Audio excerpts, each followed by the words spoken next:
What does it take to be a successful entrepreneur? A dangerous amount of coffee and a ton of grit. My name is Jason Tracy, and every week I interview business leaders to share their stories, life lessons, failures, and advice with you. Welcome to Coffee and Grit. What is up? What is up? What is up? Welcome back to another episode of Coffee and Grit. And I'm excited. Okay, so first off, I talk about this all the time. If you're listening to the episode all the time, you're going to hear constant reoccurring themes like stories are data with soul. And so if you're out there and you're like, man, entrepreneurship is such a lonely place, where do I go meet people? Like, listen, pay attention very closely, you know? And so this is a reoccurring one that I've said over and over and over again. Entrepreneur Unplugged was an event out in it was Clarkston. It was in Clarkston, but it wasn't. It was in we had it somewhere else, the bee farm. It was Davisburg. It was in Davisburg. But so Clarkston area, but we had an Entrepreneur Unplugged back last June, and so many people that I've had on the show in the last several months since that time, I've met from that event.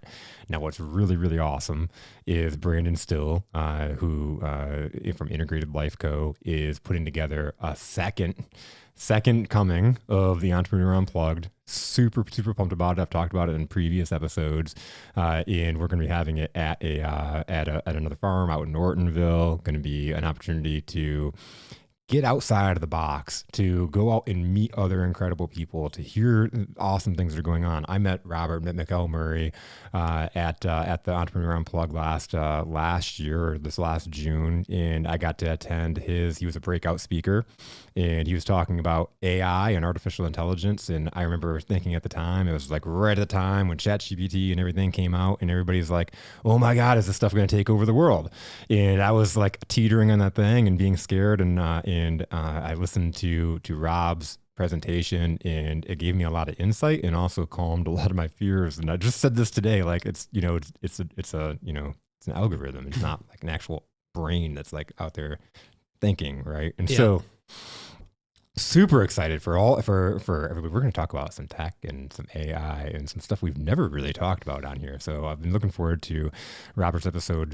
We've been booked now since Brandon was on. Yeah. So Rob, welcome to the studio. Hey, thanks for having me. I'm happy to be here. Absolutely. I've heard, there was some hectic things in order to get through the week and make it here today. So yeah. I was in Florida and my truck issues. So they're trucks at the airport still, and I'm in a rental car. So happy to be here though.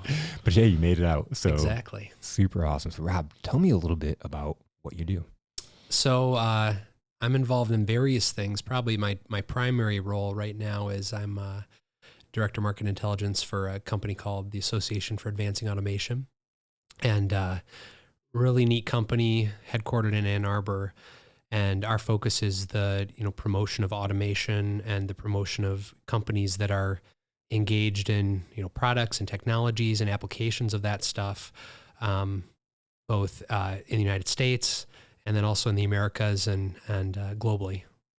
That's so cool. So what, it's so cool, but like, what does that mean for businesses and for people out there? Well, it depends on what you're into, but I mean, generally speaking, it's kind of physical automation. So it can be anything from a machine tool or something like a printer, or on the more high-tech side, robotics. And then there's a whole class of companies that are taking those various technologies, putting them together, figuring out how to do the thing that needs to be done in the most cost-effective and efficient way. And it's really a neat industry because it's kind of it's a synthesis of application of technology in the real world, and it has to last a long time and really provide value to people in it. So really neat space to be in because you've got people way smarter than me, way smarter than almost anyone I've met, deploying cutting edge tech, utilizing AI, utilizing robotics, but for very practical things and practical purposes. So I think it's probably the most exciting industry out there because of its technology piece and also the breadth and scope of what we cover. I can see the excitement. Like, how did you get into that? Well, kind of luckily, I guess. Did my undergrad in economics and then ended up getting an MBA from Michigan State. and did some consulting work with a robotics company while I was there, and then ended up getting hired into it to figure out where the new opportunities, do some market strategy stuff in robotics, and kind of just went from there. Realized what an exciting industry it is, and it's one of those. I think you were mentioning in your opening about focused on business leaders and entrepreneurship, and I got lucky in the sense that I was able to find a profession inside a company where I actually was able to build something, much like you would when you're building a business, but also with the security of having a regular job attached to it. So, there's pluses and minuses there, but a great opportunity to, I guess, figure things out and to, do it in a relatively non-life or death situation.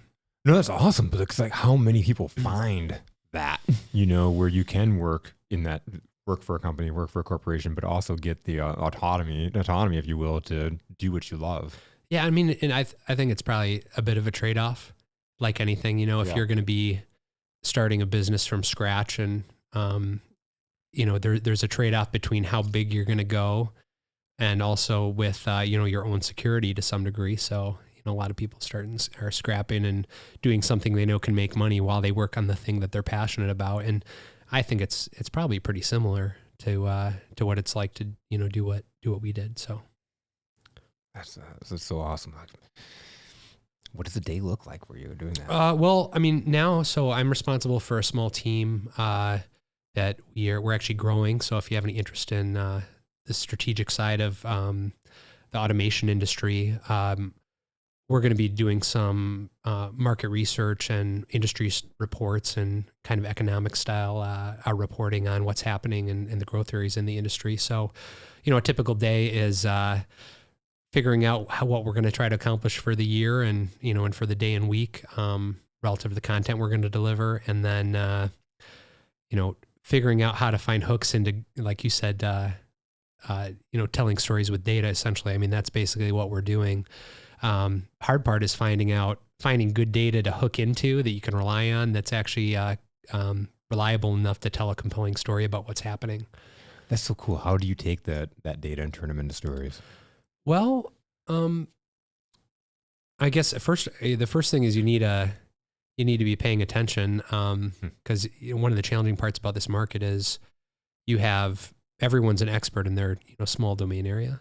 So it's such a wide breadth of tech and people that it's very hard to it's hard to be correct, all the time. And so you have to be paying attention enough so that when you do find something that's compelling or have a thesis or an idea about why something's happening in the market, that now you can go hunting for the data to support that thing. And sometimes you find out you're right. And oftentimes, that research will lead you into figuring out that you were wrong, but that's actually oftentimes better because it takes you down another path, and you can create something compelling. Because if you're thinking that things are a certain way, and you find out they aren't, there's probably lots of others out there that are thinking that similarly. So you really have an opportunity to influence people's thinkings about different topics.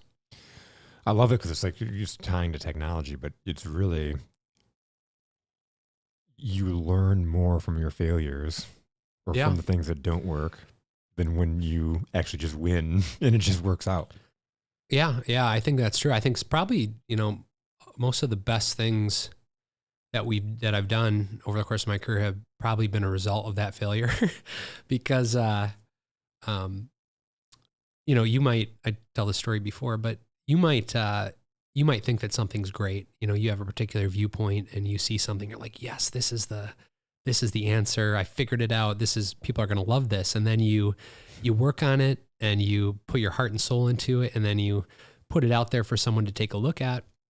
And sometimes that hits and it's like the best feeling in the world. Sometimes it doesn't hit and you're like, well, I worked so hard on this, and why doesn't anyone, why isn't this not having the impact that I wanted it to? And those are good lessons because, at the end of the day, it really doesn't matter how hard you worked or whether you think it's great. It's, is there a market that's large enough to recognize what you're doing? And sometimes it's a function of you not having the right market for that thing. And other times it's the function of the thing you made actually is terrible. So, and that's also good to figure out, but humbling, very humbling at the same time. I'm sure it is really humbling. You're like so excited to roll it out, and then you get the feedback. Yeah. But I mean, I think, I forget who the guy is, Seth Godin, who I love. There's this concept of kind of local micro niche. Beautiful thing about the internet is you can, focus on those smaller and smaller segments of people that, really want what you're offering. And I think, if you can position the thing that you created in that way, there is somebody out there that thinks like you do and potentially is a market for that thing. You just have to, either modify your product or find it. So and that's what I was wondering is like, how many times have you product tested, you didn't get out to that test and it didn't get good results, but then it actually did well? Or do you just stop it at that process? Well, I've gotten a lot smarter, in terms of getting feedback earlier. So I think if you can verify that there's at least one person out there that wants what you're creating, then that's a good start. Yeah. So if there's one, there's probably at least more. A market of one, but better than zero. Is it fair to say if there's one, there's probably more than that? Yeah, I think so. I mean, if someone asks for something and they're in the market, then, I mean, that's a pretty good indicator too. If you listen to everyone has a customer for their product or service that they're offering. So if someone gets to know you and they're like, hey, can you do this thing? I mean, that's one of the best ways to, to develop a product that you can replicate and scale up. You kind of like reverse engineer that a little bit. Yeah. I mean, it's kind of a good approach to, as long as a person knows that that's your intent with what you're doing with them. Cause oftentimes they're willing to trade, not having something proprietary to them, for some value there, but you're going to potentially take some of the work that you did and, not use their stuff, but maybe use some of the ideas from it for something else. So, that's a nice way to, get good products out into the market that, at least there's, them and people like them are going to be interested in. With, like going back to like AI and, everything now, it's been, 7 months since that last, like what has been kind of the update since that time period? Is there anything's really changed? Well, yeah, I mean, I think at a high level, I have a buddy who, I talked to, and he's still convinced that ChatGPT is HAL 3000, for HAL 2000 from the Space Odyssey. And, it's really not that. That said, the implications of AI are still, they're going to be unfolding for decades. And what I mean by that is that, if computation led to the web, where you've got, I've got a calculator now, I can put this on a microchip, and now we have a computer, and we go from a computer to, the internet, because now everything's ones and zeros. And I mean, at the end of it, that's really all a derivation of kind of the electronic revolution and being able to calculate ones and zeros and do that. So, we're just at the very beginning of understanding the implications of what having really good predictive machines will do. To be able to predict things at a much finer and more granular level, like, what weird things are going to come off that over time. One of the things that I think we're already seeing is a recognition of the limitations of AI. So to some degree, all this, how good that AI is going to be is totally dependent on the data that it has access to. Yeah. And not only that, the AIs are trained on a whole bunch of data. And if anyone's browsed the internet, a lot of the stuff on the internet isn't that great. So, at some point you're stuck with a very average version of something unless you direct it or kind of point it to the domain of knowledge that you're really interested in or you want to use. So, I saw that, I've seen that in my career working with, startups, and also seeing some of the applications of AI not live up to their full promise. So that said, even though there is a gap there where, yeah, it's really good, it gets us there, but it's not that good. what you might hear from, engineers and things in the field. But the reality is there's a heck of a lot it can do. It can do. Yeah. It can do an absolute ton. And, recently they've had GPT rolled out kind of their mini personalities, or they call them GPTs, where with the subscribe thing, you can go on and you can create custom instructions or point it to a domain area. And then you can use ones that other people developed. So those are interesting and scary at the same time, because it's moving so quick. But like you said, we're not in trouble, I don't think, at least with the current large language models. So we're probably okay.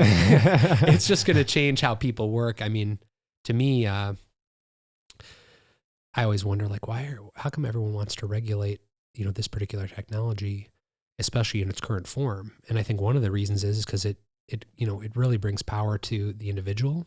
If you can utilize this stuff for your own creativity and use it as a launch point, it really is just such a great tool for iterating on stuff that you create, or for, brainstorming and learning and kind of ideation. I mean, that's what I love to really use this stuff for, is ideation on different concepts.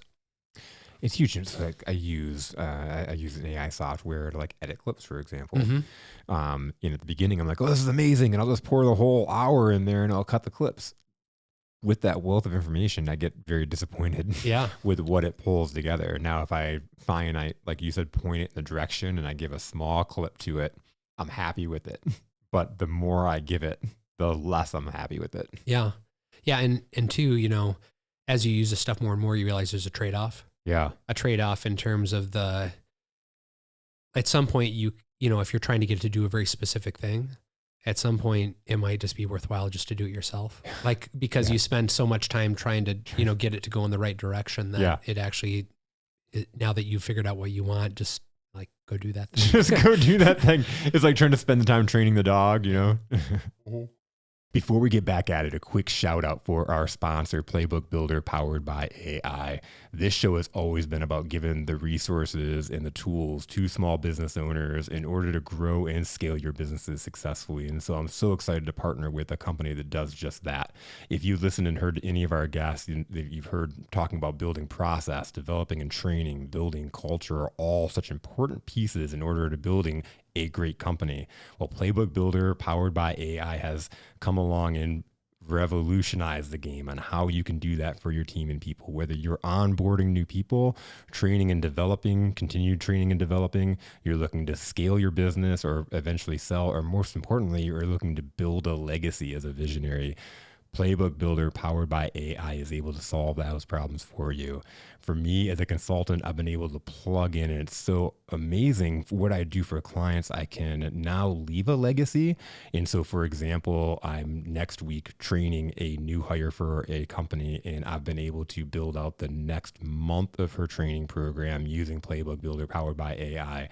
The cool thing about the AI, what does that do? What's the hardest part of building out a process? Taking this step by step and making it easy to learn. What the AI piece does is you can actually type in what process it is, whether you want to onboard, if you want to onboard a new employee, type in onboard a new employee and what type of industry you're in, and the AI will put together a foundation for you to build out your playbook. It is absolutely incredible. But don't take my word for it. Head on over to playbookbuilder.com, and these guys have set it up to where you can take this for a test run with no obligations. Plug in what kind of playbook you want to build. If it's a sales training playbook, for example, plug that in the description. And in the description, you can also put in what kind of industry you're in, and then hit generate, and it will generate a playbook for you. Impressed from there, and you can take a 30-day free trial of the playbook system altogether. As you were talking, it reminded me of talking about like automated cars, for example, and talking about like over time, accidents tend to go up because. No, so there's a kind of a, anyone that thinks, oh, autonomous driving, this is going to be great, which I think it is going to be great because it's just the amount of like time savings for people that have to drive a lot is going to be incredible, and I think there's tons of opportunity for the safety implications, but. I learned this from a mentor of mine that if you really think about the path to autonomy, the most dangerous point is actually right before you get to a car without a wheel. And the reason why that is because, when you're in today's world, you've got a car that's driving down the road. You've got a bunch of sensors that are pointed at you, the individual, verifying whether or not you are maintaining contact with the car and paying attention. So today we don't totally trust this tech. Many people don't, and that's probably justified.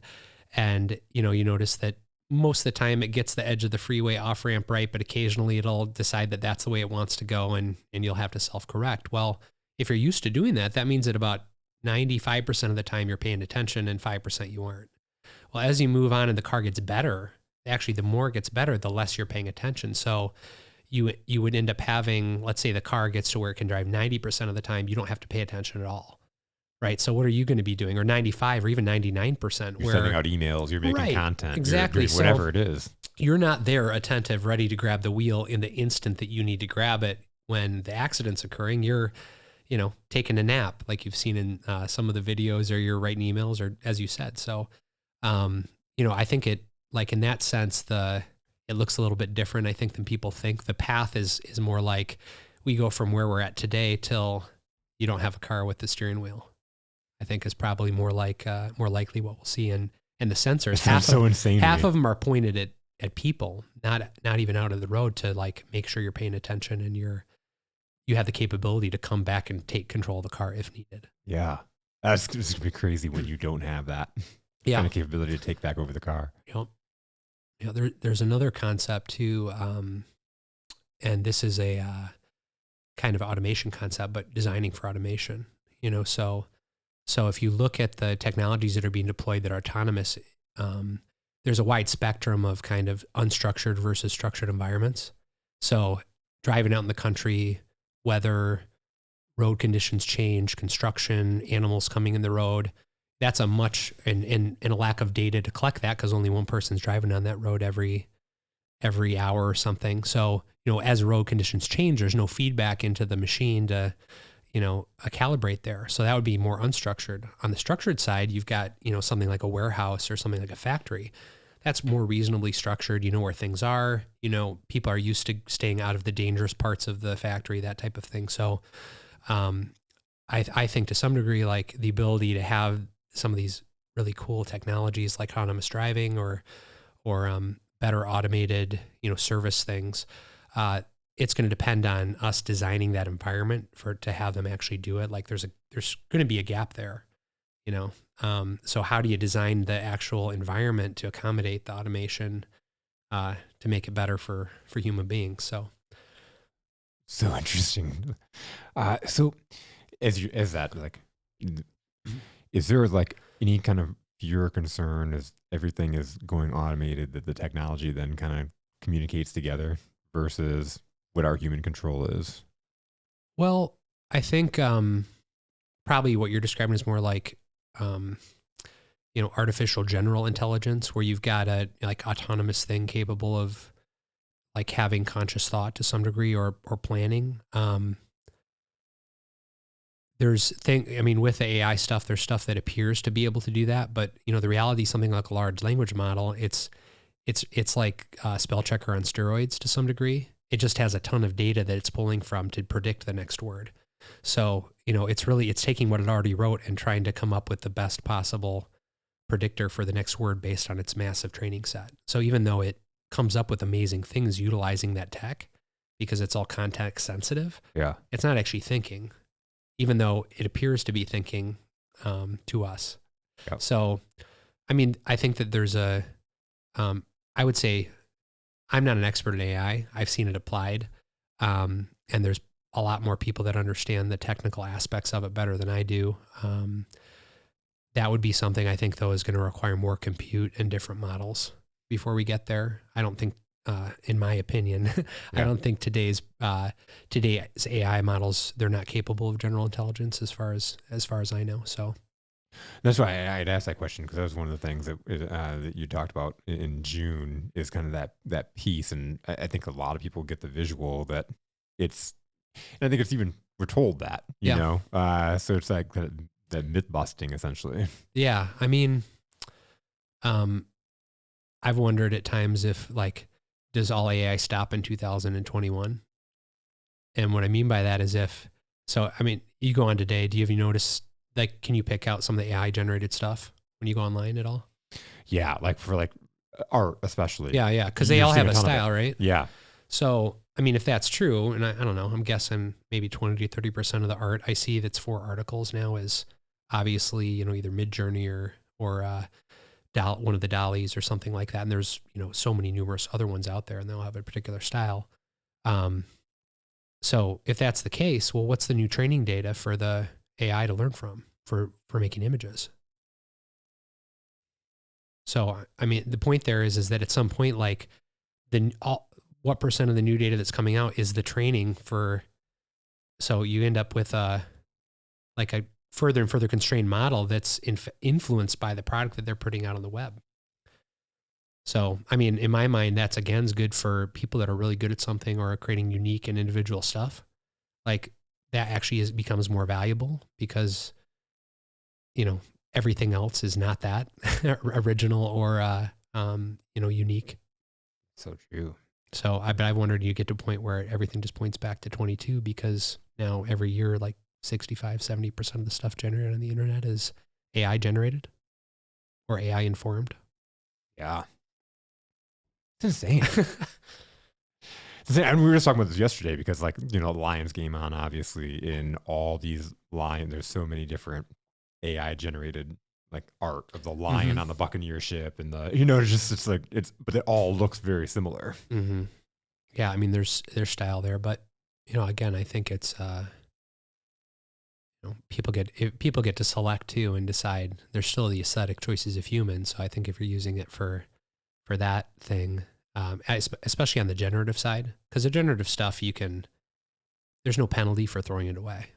So, having stuff similar, if we were to sit down and do a brainstorm or maybe parts of this podcast, we decide that, this 20% is good and the 80% is terrible.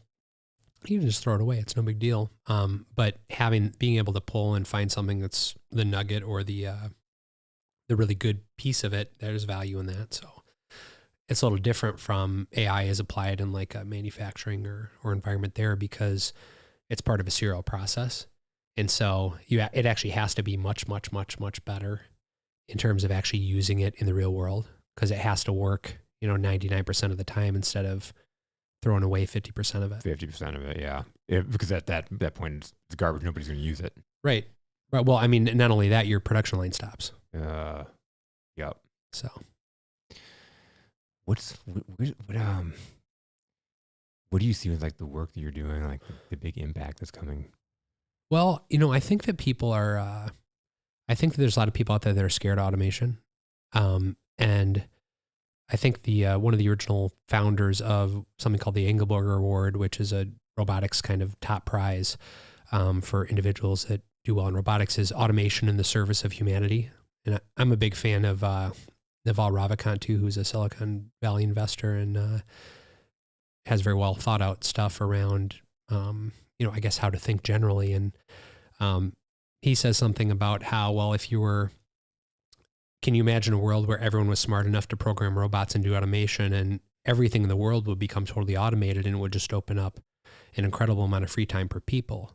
And I think that that's really what we're talking about is, automation in the service of humanity. And I think automation's good in general for people. I mean, 1800, 97% of the U.S. population were farmers. Yep. So the thing that we're doing right here, this would be like a 1 in a million job for someone to do. Yeah, we have enough to have how many thousands of podcasts out there now? And so you go from, farming was probably the first industry that was fully automated or maximally automated, but we've gone from where it's 97% farmers to 2% farmers. Wow. In terms of what people do. So, there is dislocation. There's growing pains in that process of moving towards more automation. That said, if you look down the road, is humanity better off or worse off with, going to a highly mechanized, automated solution for food production? It's so interesting, farming, you think about industries like that started off, obviously bare hands, tools, going through that revolution to now it's fully automated. thinking about the people, like they embrace that technology, embrace that change. Like you think about whole industries, they're like industries, like you think about getting a tow truck and they still print off the stuff where you got the papers where you got to tear off the sides. Car industries like that too, where they have the old printers, there's so many industries that take so much to move and change. Mm-hmm. It's so interesting the farmers adapted so quickly. Yeah, I mean, I think it's kind of necessary for our today. You know, if you had to have 97 out of 100 people still farming, we wouldn't have any opportunity to do all this other creative and, you know, cool work. So I have a hobby farm down in Southwest Michigan, and you know, it is pretty amazing how much you can do with so few people. You know, it's all in the equipment and in the technology around it, from the, you know, seeds to the harvesting stuff to the planter to the everything else. So tell me about this hobby farm. Well, my dad, he was a physician, and he loved farming. He grew up on a farm, and his dad had a farm, and he wanted to keep doing that, and so he bought some land as he got older, and you know, kept doing it throughout his life. So, fortunate enough to inherit that. Fortunate, depending on which year it is, but pretty interesting, and it's a good way to, you know, be able to maintain and hold land, and to you know, enjoy that part of life, I guess. Was the automation plugged in for you already, or did you bring that piece in? Well, no, I mean, it is, because you can't really do farming unless you have some like proper equipment to conduct it. So you could, but you wouldn't want to keep farming for very long, is my guess. But yeah, so I mean, there's been some changes we've made. I mean, there's additional there's interesting techs. Like a couple interesting ones is we put sensors in one of our bins that allows us to rehydrate beans. As you can hear the numbers on your podcast slowly dipping. No, that's really cool. Yeah, so you rehydrate beans, and it allows you to get a little bit extra margin on that sale when you send it back. We also have I was out at Consumer Electronics Show in 19, and you know, they got these massive ag vehicles, and they have sensors on each spray nozzle. So there's some cool environmental stuff and some like cost savings things where each nozzle, and there's probably, I don't know, 50 nozzles. Each nozzle has its own camera and recognition system. So you're spraying the plant or killing the weed with a spurt as opposed to just blanket applications. Wow. So, I mean, that's all that stuff only works with AI. The application of AI to each one of those vision systems, like all 100 or so that are on there, because it's in real time. It's got to recognize the weed versus exactly, and it drops down the spray of whatever thing you need to apply to it based on that thing. That is so cool. Because like, this is so common for you. I don't know anything about farming, and this like blows my mind that everything is so automated now because I don't know anything about it. Yeah, I mean, I would say, you know, robotics engineers and farmers are actually probably pretty similar. Strangely enough, because you're trying to figure out how to, you know, solve a problem with technology, and with the amount of technology, and I think this is true of everything, with the amount of engineered tech for every single thing, every area is just exploding. You know, you actually have to be pretty technical to do a lot of the jobs that are out there today. And I think that's one of the weird consequences of automation is, there was a study where they showed that, I'm trying to remember the person that did this study, but regardless, they were just trying to study how workplace attitudes affected people's how well companies did in terms of automation adoption. And when you had a kind of approach that put the worker first, and you said, hey, here's some technology that's here to assist you in your job, that approach resulted in companies doing much better than the one where you're really just trying to like job arbitrage, where you're like, well, we've got 30 workers doing this, let's replace them. But where we're at today, there's a massive problem in terms of labor force and automation. Like, there's not enough people, there's more manufacturing jobs open today than there are people to fill them. Even with all the immigration that's coming into the U.S. right now, there's still a massive gap between the jobs that are open to fill in manufacturing versus not. So many companies are making the case that we have to, they're automating because it frees up that worker to do something else because the labor is so important. So we're seeing that shift quite a bit in terms of people kind of thinking about, automation steals jobs to automation frees up these valuable resources for, to do other things. Well, that's the thing. It's like that shift because again, as a world society, whatever, we've grown. There's been new tools, obviously, and we have to shift. And so the first concern is like, where do there's no jobs, but it's just shifting your perspective to different jobs.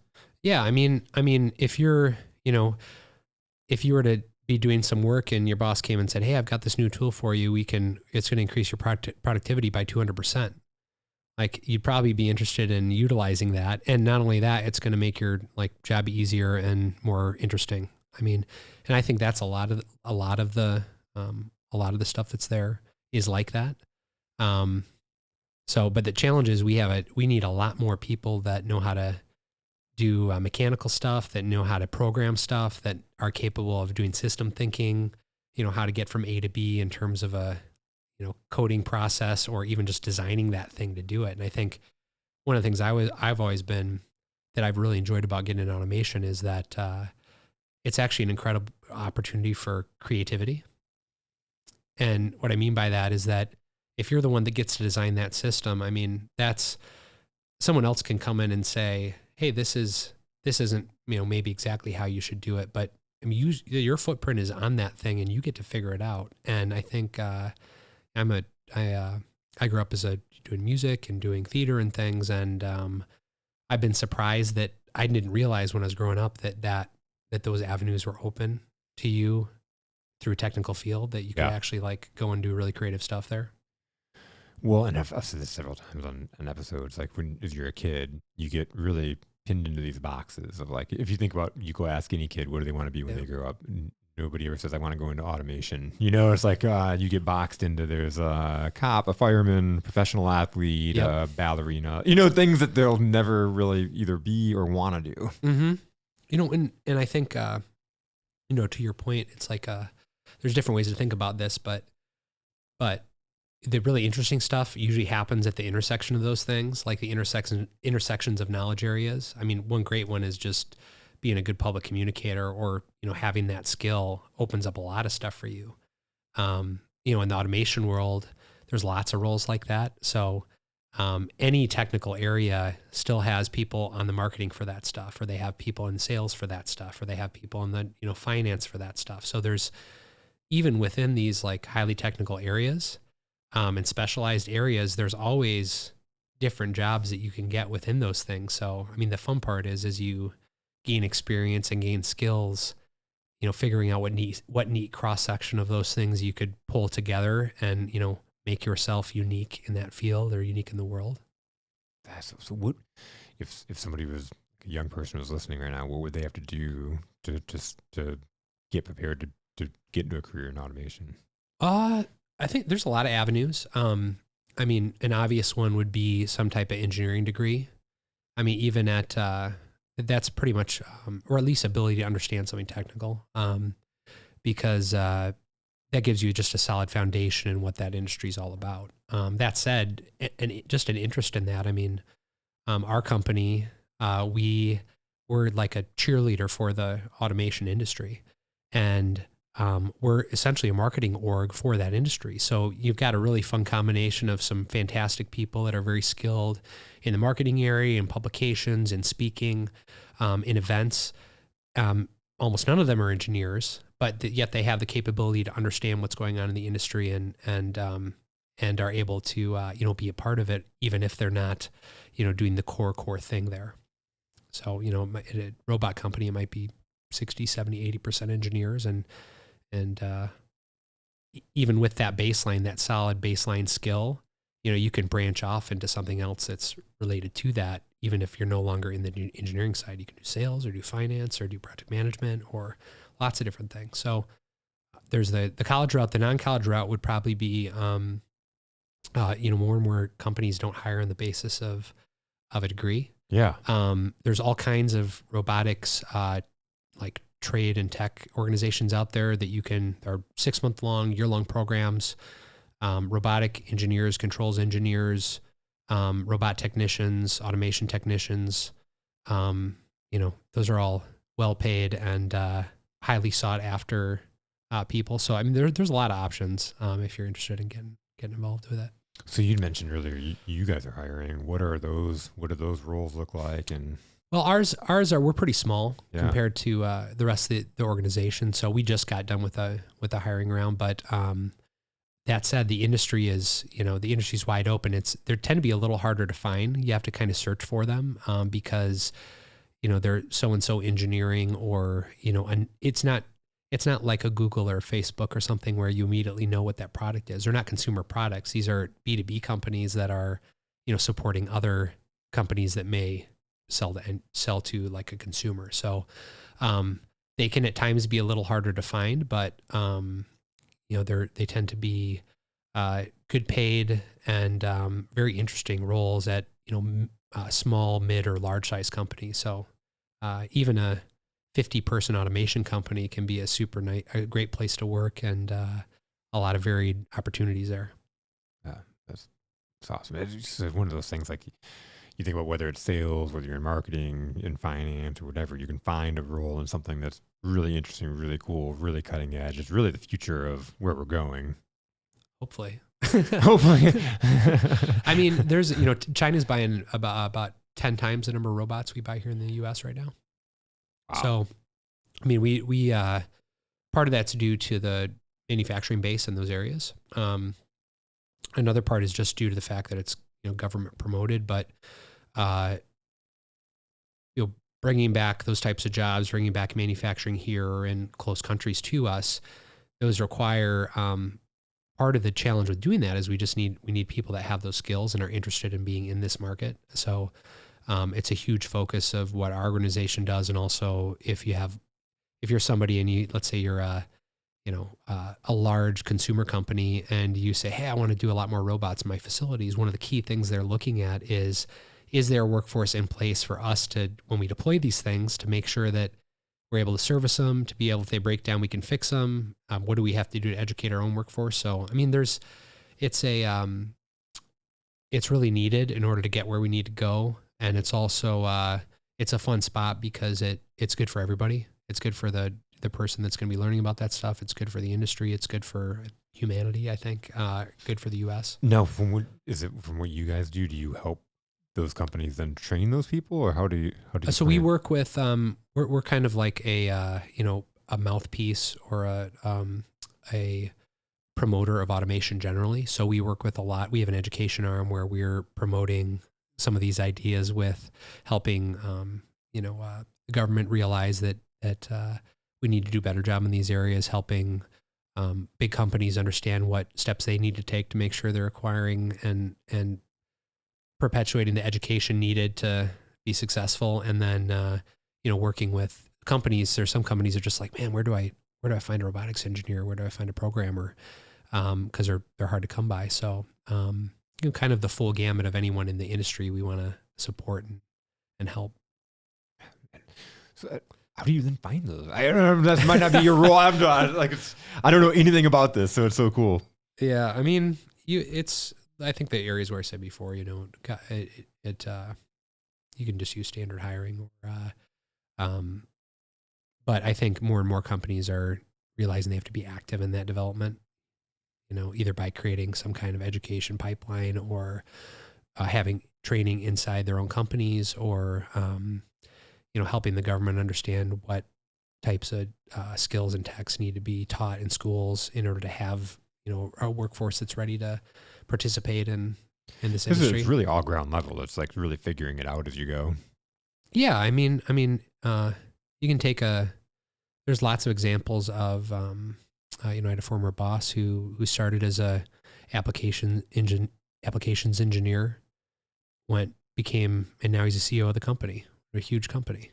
So, I mean, there's a lot of opportunity. I can't think of the Malcolm Gladwell book right now, but just like thinking about like the study of how people are successful and going back, like there's a fine-tuned time where you can, like, Bill Gates grew up in the 60s, for example, and like it was a study of Bill Gates' success, and like it wasn't an accident, right? Like he went to the lone school that had a computer in it.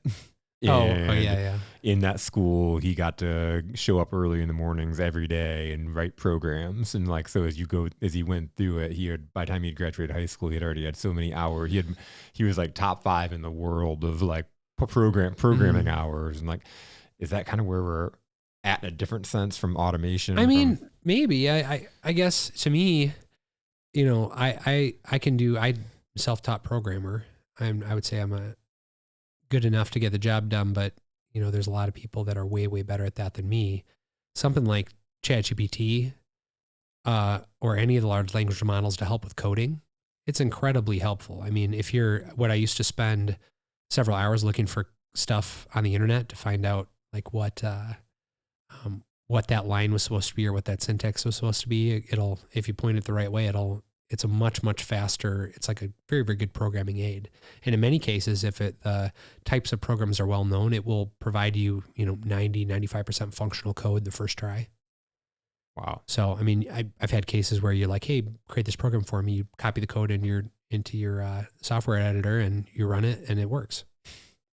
That's pretty phenomenal. It is totally. So again, in just the aid of making our life easier. My point there is, I mean, I think the neat thing about getting back into the AI stuff, and the cool thing about all this stuff is like, there's no limitation on how fast you can learn stuff.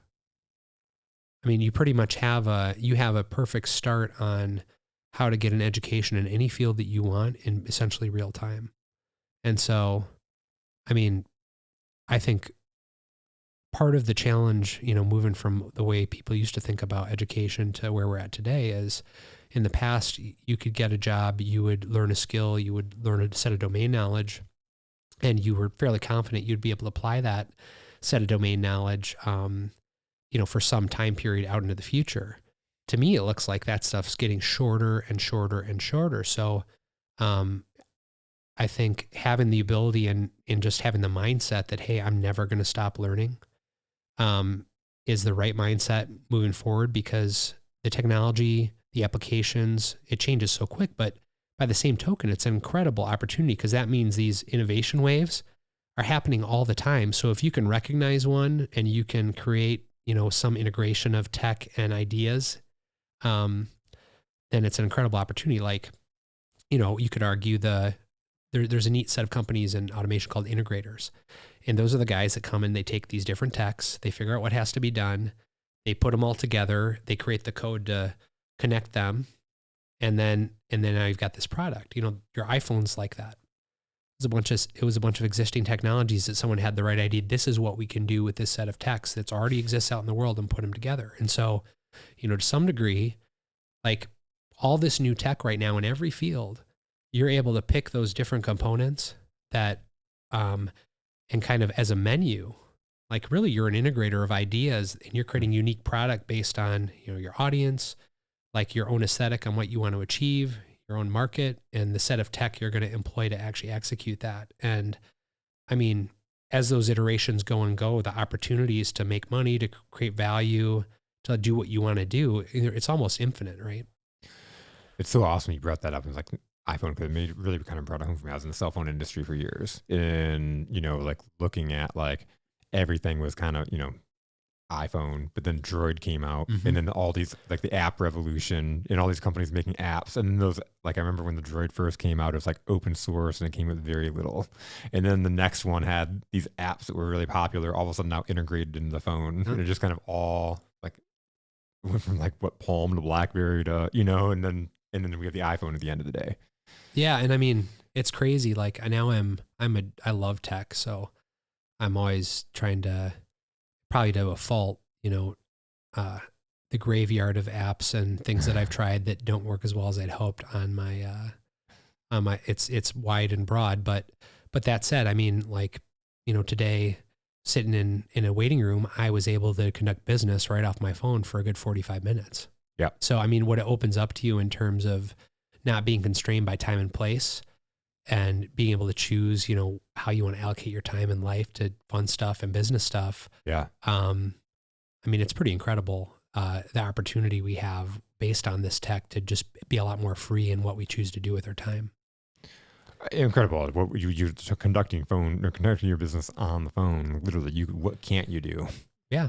Yeah. It's great. I mean, there's the collaboration tools, the, you know, automated stuff that we can do now. And the, kind of, again, it's another integration thing, right? You're like, oh, I like this app.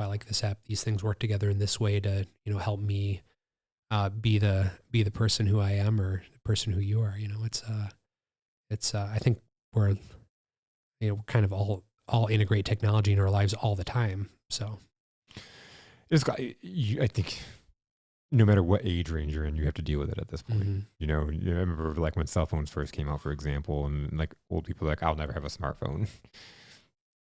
Now I think everybody, you know, like a good portion of everybody in the United States has a smartphone and has to deal with it somehow. And then you see like people that are like older that you wouldn't think get it. They actually use it in a lot of different ways in their house. You have like the Ring doorbell cams and the, you know, turning up being able to control your heat and your temperature in your house and stuff like that everybody uses. Yeah. Yeah. I mean, my mom is 80 and she's got the, you know, 4-screen Samsung phone. And she thinks it's great because she blows everybody's mind when she whips it out. So, but I mean, yeah, totally to your point. What's like? When I was in the cell phone industry, I remember when the camera first came on the phone, and I was like, "Who wants to take crappy pictures with their phone? Like, I don't get this. I didn't think foresight of like what this is going to turn into, and what now." You know, all these years later, everything you can do with your camera in your phone, and like you think about just that little basis and what we can do. It was a crappy camera back then. Yeah. But the vision of we're now curating content. Yeah. You know, right from our phones. My last guest was talking about like you're the most powerful device, you know, you can literally pick it up no matter where you're at and you can become an influencer just like that. And what's so funny too is like, so I have 2 kids and we're always trying to get that perfect shot, you know, both kids smiling. Yes. I'll take whatever I can get, you know, I'm going to look terrible in every shot. So it doesn't matter.